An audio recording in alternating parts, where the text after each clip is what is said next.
বৈষ্ণব প্রতিমানন্দ একবার হরি হরি বল, জয় জয় রাধা কৃষ্ণ প্রতিমানন্দ একবার হরি হরি বল। ওম তৎসৎ। ওম নমো ভগবতে বাসুদেবায়। ওম ভূর্ভুবস্সঃ তস্সবিতুর্বরেণ্যং ভর্গো দেবস্য ধীমহি ধিয়ো যো প্রচোদয়াৎ। ওম নারায়ণং নমস্কৃত্যং নরং চৈব নরোত্তমং দেবীং সরস্বতীং ব্যাসং ততো জয়মুদীরয়েৎ। উপস্থিত সাধুগুরু বৈষ্ণব, পিতৃকুল মাতৃকুল, মঞ্চ উপবিষ্ট মঞ্চের সভাপতি মহোদয়, প্রধান আলোচক, বিশেষ আলোচক এবং এলাকার ভাগবত প্রেমী ভাইরা ও বোনেরা, আপনাদের সবাইকে জানাই আপনার শ্রীচরণে শতকোটি প্রণাম। আরো মঞ্চ উপবিষ্ট ব্রাহ্মণ মহোদয়,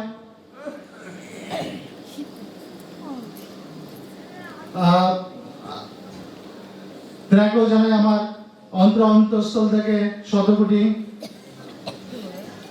প্রণাম ও ধন্যবাদ।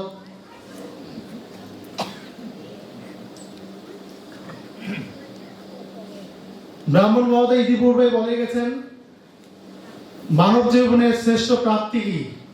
মানব জীবনের শ্রেষ্ঠ প্রাপ্তি ঈশ্বর লাভ বা মোক্ষ লাভ।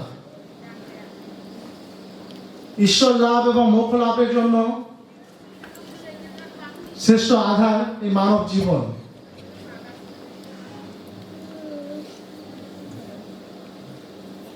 মানব জীবনে ঈশ্বর লাভের জন্য আমাদের যথাবিধি কর্ম করতে হবে। তার জন্য ভগবান শ্রীমদ্ ভগবদ গীতায় দৈবশ সম্পদ নামক 16 অধ্যায় 23 ও 24 শ্লোকে বলেছেন, তস্মা শাস্ত্রে প্রমাণান্তে কার্য কার্য ব্যবস্থিত জ্ঞাতা শাস্ত্রবিদত্তম কর্মকর্তম ইহার আছে। ইহা শাস্ত্র বিনিশ্চিত বর্তাতে কামকর্তা ন সসিদ্ধমভাব নতি ন সুখম ন পরম গতি। অর্থাৎ কর্তব্য এবং কর্ম নির্ধারণে শাস্ত্রই প্রমাণ। অর্থাৎ যারা শাস্ত্রবিধি না মেনে কর্তব্য কর্ম করে তাদের ইহকালও সুখ নাই, পরকালও সুখ নাই এবং মোক্ষও নাই। তার জন্য আমাদের শাস্ত্রবিধি মেনে কর্তব্য কর্ম করা উচিত।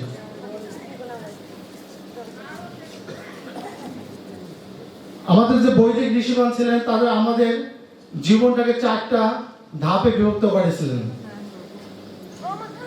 মানুষের আয়ুষ্কাল যদি 100 বছর হতো, সেক্ষেত্রে প্রথম 1 থেকে 25 বছর ব্রহ্মচর্য, পরে 25 থেকে 50 বছর গার্হস্থ্য আশ্রম, 50 থেকে 75 বানপ্রস্থ, সর্বশেষ সন্ন্যাস আশ্রম। ব্রহ্মচর্য আশ্রমটি জীবনের প্রথম ধাপ বা সিঁড়ি। এখানে ব্রহ্মে ব্রহ্মে আশ্রয় করতে হয় এই আশ্রমে। অর্থাৎ একজন ছেলে বা মেয়েকে শরীরস্থ বীর্যটাকে ধারণ করার নামই হচ্ছে ব্রহ্মচর্য। এটি যেহেতু জীবনের প্রথম সিঁড়ি, এই সিঁড়িটা যার যত মজবুত হবে জীবনের পরবর্তী ধাপগুলো, তার জীবন তত সুখ এবং সমৃদ্ধময় হবে। যেমন একটা বিল্ডিং এর যদি ভিত্তি নড়বড় হয় তাহলে বিল্ডিংটা টিকে থাকতে পারবে? অবশ্যই পারবে না, অল্প সময়ের মধ্যে বিল্ডিং ধসে যাবে। এর জন্য আমাদের ব্রহ্মচর্য আশ্রমটাকে মজবুত করতে হবে, শরীরস্থ বীর্যটাকে ধারণ করতে হবে। এরপরের আশ্রম হচ্ছে সন্ন্যাস, ভুল বললাম। এরপরে আশ্রমটা হচ্ছে গার্হস্থ্য আশ্রম। অর্থাৎ গার্হস্থ্য আশ্রম জীবনের শ্রেষ্ঠ আশ্রম। এখানে যত ঘাত প্রতিঘাত বাধা বিপত্তি চড়াই উচ্চায় সমস্ত কিছুই এই আশ্রম মানুষকে পোয়াতে হয়। এই গার্হস্থ্য আশ্রম থেকে মানুষের পঞ্চ মহাযজ্ঞ অর্থাৎ 5টা মহাযজ্ঞ আছে, এখানে আমরা প্রতিনিয়ত করে থাকি কিন্তু এই যজ্ঞগুলা। অর্থাৎ আমরা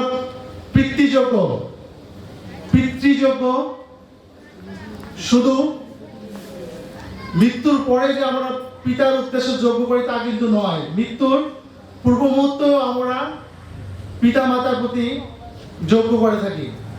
মৃত্যুর আগে আমরা 4 প্রকার শ্রাদ্ধ করে থাকি পিতা মাতার উদ্দেশ্যে, এবং পরে 2 প্রকার শ্রাদ্ধ করি।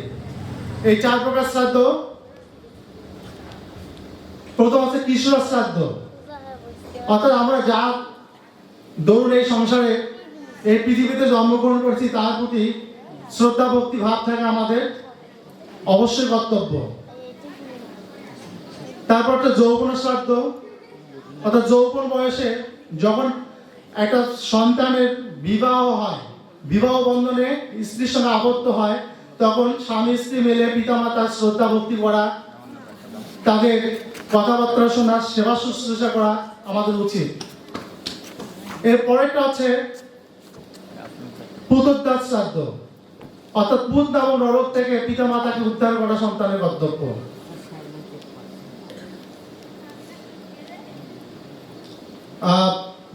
যখন একটা পিতা মাতা বিছনায় রোগ শোকে কাতরায়, পায়খানা পেশাব করে, এগুলো পরিষ্কার করা পিতা মাতা সেবা শুশ্রূষা করা সন্তানের কর্তব্য। এটাকে হচ্ছে পুত্রোদ্ধার শ্রাদ্ধ বলে। এরপরেটা আছে মুমূর্ষ শ্রাদ্ধ, মুমূর্ষ অবস্থায় যে শ্রাদ্ধ করা হয়, অর্থাৎ মুমূর্ষ অবস্থায় পিতা মাতাকে অবশ্যই ঈশ্বরের নাম স্মরণ করে দেওয়া উচিত, গুরু নাম স্মরণ করে দেওয়া উচিত। কারণ ভগবান শ্রীমদ্ ভগবদ গীতা বলেছেন, অন্তে কালে চ মাম এব স্মরণ মুক্ত কলপরম ইহা প্রাতি সম্বদ্ধপম জাতি রাষ্ট্র সংসার। অর্থাৎ অন্তকালে আমাকে যে ভাব স্মরণ করতে করতে দেহ ত্যাগ করেন, তিনি পরবর্তীতে সে রূপই আমাদের প্রাপ্ত হন। এজন্য মৃত্যুকালে অবশ্যই সন্তানদের উচিত ভগবানের নাম স্মরণ করে দেওয়া, গুরুর নাম স্মরণ করে দেওয়া। এরপর মৃত্যুর পরে সন্তানের 2 প্রকার শ্রাদ্ধ করতে হবে। সেটা শবদাহ শ্রাদ্ধ, অর্থাৎ শব্দ মানে মৃত, যখন মারা যায় বাবা মা, যার ধরুন এই সংসারে জন্ম